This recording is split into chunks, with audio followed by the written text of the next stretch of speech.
Global solutions में आपका एक बार फिर स्वागत है। आज हम कक्षा 11वीं के राजनीति विज्ञान विषय के पहली यूनिट के अध्याय संविधान क्यों और कैसे के भाग 1 का अध्ययन करेंगे। तो आइए विद्यार्थियों, हम शुरू करते हैं। शुरुआती प्रश्नोत्तर। सबसे पहले हम सही विकल्पों का अध्ययन करेंगे।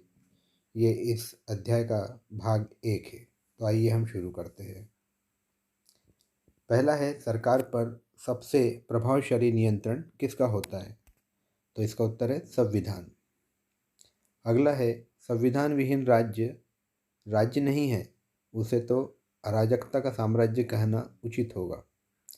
संविधान निर्माण की आवश्यकता के संदर्भ में उक्त कथन किस विद्वान से संबंधित है?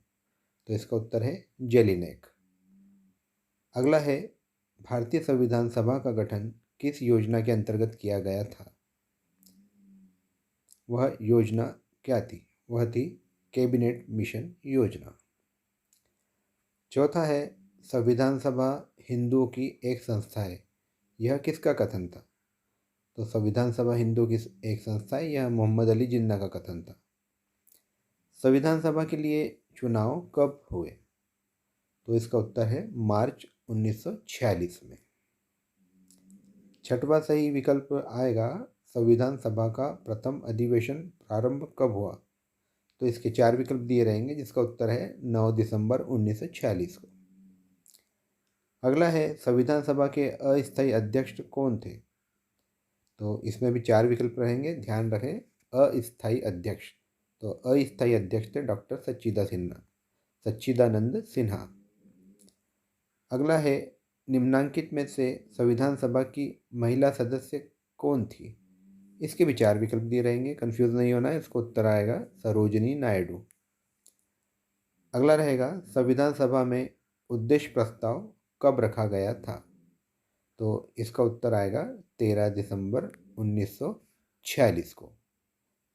संविधान सभा में उद्देश्य प्रस्ताव कब रखा गया था? तो इसका उत्तर है 13 दिसंबर 1946 को।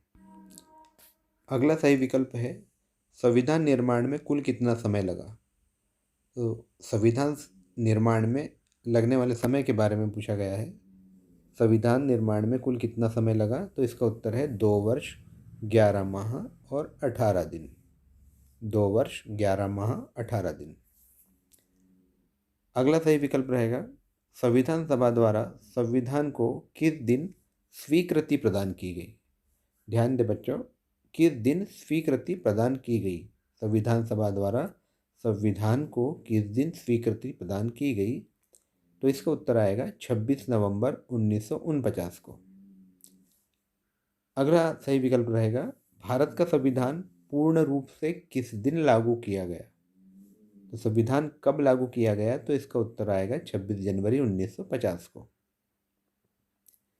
अगला सही विकल्प रहेगा, भारतीय संविधान का सबसे बड़ा स्रोत किसे माना गया है? तो भारतीय संविधान का सबसे बड़ा स्रोत माना गया है भारत शासन अधिनियम 1935 को। सबसे मुख्य स्रोत जो है वो भारत शासन अधिनियम 1935 है। अगला सही विकल्प रहेगा, भारतीय संविधान में अमेरिकी संविधान से क्या ग्रहण किया गया है? 4 विकल्प दिए रहेंगे, इसमें आपको चुनना है न्यायिक पुनरावलोकन एवं राष्ट्रपति पर महाभियोग की प्रक्रिया। अगला रहेगा, निम्नांकित में भारतीय संविधान का वह कौन सा प्रावधान है जो इंग्लैंड मतलब कि ब्रिटेन से मेल नहीं खाता?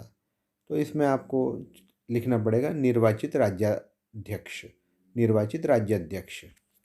अगला सही विकल्प रहेगा आपके सामने, मूल संविधान तथा वर्तमान संविधान में अनुसूचियों की संख्या क्रमशः कितनी है? तो इसमें 4 विकल्प दिए रहेंगे अलग अलग, तो ध्यान रखें बच्चों। मूल संविधान तथा वर्तमान संविधान में अनुसूचियों की संख्या क्रमशः कितनी है? तो मूल संविधान में अनुसूचियाँ थी 8 और वर्तमान में 12, तो इसका उत्तर आएगा 8 तथा 12। अगला सही विकल्प रहेगा आपके सामने, संविधान की कुंजी किसे कहते हैं? 4 अलग अलग विकल्प दिए रहेंगे, तो आपको सबसे परफेक्ट उत्तर लिखना है प्रस्तावना। संविधान की कुंजी किसे कहते हैं? तो संविधान की कुंजी प्रस्तावना को कहते हैं। अगला सही विकल्प रहेगा, निम्नांकित में किसने संविधान की प्रस्तावना को राजनीतिक जन्मपत्री कहा है? तो विद्यार्थियों, संविधान की प्रस्तावना को राजनीतिक जन्मपत्री के.एम. मुंशी जी ने कहा है। अगला सही विकल्प रहेगा, कौन सा संविधान का कार्य नहीं है? तो यह सुनिश्चित करना कि सत्ता में अच्छे लोग आए। यह सुनिश्चित करना कि सत्ता में अच्छे लोग आए, यह कार्य संविधान का कार्य नहीं है। अब विद्यार्थियों, हम सही विकल्प यही समाप्त करते हैं और अब हम रिक्त स्थानों की ओर ध्यान देंगे। पहला खाली स्थान रहेगा, संविधान सभा का स्थायी अध्यक्ष डॉक्टर राजेंद्र प्रसाद को कब चुना गया? तो संविधान सभा का स्थायी अध्यक्ष डॉक्टर राजेंद्र प्रसाद जी को 11 दिसंबर 1946 को चुना गया। अगला खाली स्थान है, स्टेफोर्ड क्रिप्स, ए.वी. अलेक्जेंडर तथा पैथिक लॉरेंस खालिस्तान के सदस्य थे। तो इसका उत्तर रहेगा कैबिनेट मिशन के। जो मिस्टर स्टेफोर्ड क्रिप्स थे, ए.वी. अलेक्जेंडर और पैथिक लॉरेंस थे, ये कैबिनेट मिशन के सदस्य थे। संविधान सभा में उद्देश्य प्रस्ताव खालिस्तान ने प्रस्तुत किया। तो इसका उत्तर आएगा पंडित जवाहरलाल नेहरू जी ने। संविधान सभा में उद्देश्य प्रस्ताव किसने रखा था या किसने प्रस्तुत किया था? तो इसका उत्तर हम लिखेंगे पंडित जवाहरलाल नेहरू। अगला खालिस्तान रहेगा, संविधान सभा की प्रारूप समिति में खालिस्तान सदस्य थे। कितने सदस्य थे? तो संविधान सभा की प्रारूप समिति में 7 सदस्य थे। अगला रिक्त स्थान रहेगा, संविधान सभा की प्रारूप समिति के अध्यक्ष खालिस्तान थे। तो इसका उत्तर आएगा डॉक्टर B.R. अम्बेडकर। विद्यार्थियों, इस पर गौर करें कि संविधान सभा की प्रारूप समिति के अध्यक्ष खालिस्तान थे। उत्तर है डॉक्टर B.R. अम्बेडकर। यह प्रश्न, यह खालिस्तान पिछले वर्ष भी पूछा गया था। अगला खालिस्तान है, भारतीय संविधान सभा के परामर्शदाता खालिस्तान थे। कौन थे? तो भारतीय संविधान निर्माण सभा के परामर्शदाता B.N. राव जी थे। अगला खालिस्तान है, भारतीय संविधान के निर्माण में खालिस्तान रुपए व्यय हुए, मतलब कितने रुपए व्यय हुए? तो इसका उत्तर आएगा 63,96,729 रुपये। विद्यार्थी ध्यान दें, 63,96,729 रुपये। अगला है, खालिस्तान ने संविधान सभा का बहिष्कार किया। इसका उत्तर आएगा मुस्लिम लीग। मुस्लिम लीग ने संविधान सभा का बहिष्कार किया। अगला खालिस्तान रहेगा, अंतिम रूप से पारित भारतीय संविधान पर खालिस्तान सदस्यों ने अपने हस्ताक्षर किए। मतलब अंतिम रूप से भारतीय संविधान पर कितने सदस्यों ने हस्ताक्षर किए? तो इसका उत्तर आएगा 284। अब हम अगला खालिस्तान देखेंगे। भारत में संविधान सभा के सर्वप्रथम दर्शन 1895 के खालिस्तान विधेयक में होते हैं।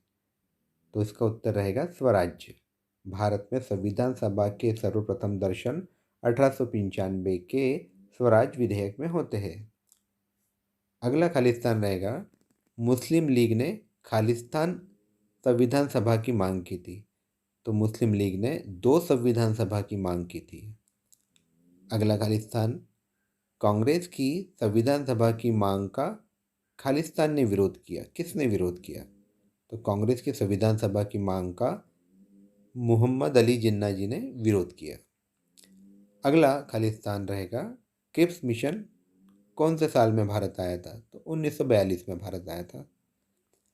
अगला खालिस्तान, कैबिनेट मिशन में खालिस्तान सदस्य थे। तो कैबिनेट मिशन में 7 सदस्य थे। अगला है, संविधान निर्मात्री सभा के परामर्शदाता खालिस्तान थे। पहले भी हम पढ़ चुके हैं, इसका उत्तर है B.N. राव। अगला है, भारतीय संविधान में राष्ट्रपति के निर्वाचक मंडल का विचार खालिस्तान से ग्रहण किया गया है। तो इसका उत्तर है आयरलैंड। भारतीय संविधान में राष्ट्रपति के निर्वाचक मंडल का विचार आयरलैंड से ग्रहण किया गया है। अगला खालिस्तान है, भारत के संविधान में यूनियन शब्द खालिस्तान के संविधान से लिया गया है? महत्वपूर्ण खालिस्तान है। भारत के संविधान में यूनियन शब्द कनाडा के संविधान से लिया गया है। अगला है, भारतीय संविधान में खालिस्तान अनुच्छेद है, कितने अनुच्छेद है? तो यह भी महत्वपूर्ण है।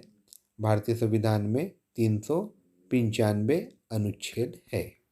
विद्यार्थियों, अब हम एक शब्द या एक वाक्य वाले प्रश्नोत्तरों का अध्ययन करेंगे। पहला है, किस देश का संविधान यह सुनिश्चित करता है कि सरकार गरीब एवं अनाथ बालकों की देखभाल करे? उत्तर है इंडोनेशिया। अगला है, संविधान सभा में कांग्रेस को कुल कितने प्रतिशत सीटें प्राप्त हुई? तो इसका उत्तर है 82%, 82%। तीसरा, संविधान सभा में प्रमुख रूप से कुल कितनी कमेटियां या समितियां थी? तो संविधान सभा में प्रमुख रूप से कुल 15 कमेटियां या समितियां थी। चौथा है, सर्वप्रथम भारतवासियों ने कांग्रेसी नेतृत्व में भारत को पूर्ण स्वतंत्र कराने की प्रतिज्ञा कब ली थी? तो सर्वप्रथम भारतवासियों ने कांग्रेसी नेतृत्व में भारत को पूर्ण स्वतंत्र कराने की प्रतिज्ञा 26 जनवरी 1930 को की थी। अगला प्रश्न हम पहले भी पढ़ चुके हैं। क्रिप्स मिशन भारत कब आया? तो क्रिप्स मिशन 1942 में भारत आया। अगला है, मोतीलाल नेहरू द्वारा संविधान सभा की मांग कब की गई थी? तो मोतीलाल नेहरू द्वारा संविधान सभा की मांग 1924 में ही कर दी गई थी। सातवां है, संविधान सभा के 5 प्रमुख सदस्यों के नाम लिखिए। तो इसके उत्तर कोई भी 5 प्रमुख सदस्यों के नाम लिखने, तो हम यहाँ 5 सदस्यों के नाम लिखेंगे। Pandit Jawaharlal Nehru, doctor Rajendra Prasad, Sardar Patel, doctor BR Ambedkar और सरोजनी नायडू। अगला है, किस देश के संविधान को बनाने वाली संस्था को किसी भी देश के संविधान को बनाने वाली संस्था को क्या कहा जाता है? तो इसका उत्तर रहेगा संविधान निर्मात्री सभा। अगला है, संविधान सभा में कितने सदस्य थे? 389। कैबिनेट मिशन भारत में कब पहुंचा? तो इसका उत्तर है 24 मार्च 1946 को। अगला है, कैबिनेट मिशन में कौन कौन सदस्य सम्मिलित थे? तो इसको हम पहले भी पढ़ चुके, स्टेफोर्ड क्रिप्स, AV अलेक्जेंडर तथा पैट्रिक लॉरेंस। अगला है, भारत की संविधान सभा के स्थायी अध्यक्ष पद पर किसे निर्वाचित किया गया? डॉक्टर राजेंद्र प्रसाद जी को। याद रहे बच्चों, स्थायी अध्यक्ष डॉक्टर राजेंद्र प्रसाद थे और अस्थायी टेम्पररी अध्यक्ष डॉक्टर सच्चिदानंद सिन्हा जी थे। अगला है, उन 3 देशों के नाम लिखिए जहाँ के संविधान सर्वाधिक सफल है। उत्तर है भारत, दक्षिण अफ्रीका तथा अमेरिका। अगला है, उन देशों के नाम लिखिए जिनका प्रभाव भारतीय संविधान पर स्पष्ट रूप से दिखाई देता है। तो इसका उत्तर है ब्रिटेन, अमेरिका, आयरलैंड, फ्रांस तथा Canada. Britain, America, Ireland, France और कनाडा के संविधानों का भारतीय संविधान पर स्पष्ट रूप से असर दिखाई देता है, प्रभाव दिखाई देता है। अगला है, किस देश के संविधान को उधार का थैला कहा जाता है? तो भारतीय संविधान को आलोचकों ने उधार का थैला कहा है, भानुमति का पिटारा कहा है। तो विद्यार्थियों, इस यूनिट के पहले यूनिट के हमने सभी बहुविकल्पीय खालिस्तान और एक शब्द एक वाक्य वाले प्रश्नोत्तरों का अध्ययन किया।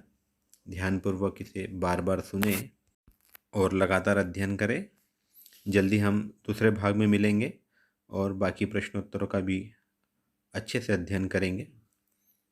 तो विद्यार्थियों, मिलते हैं हम अगले भाग में।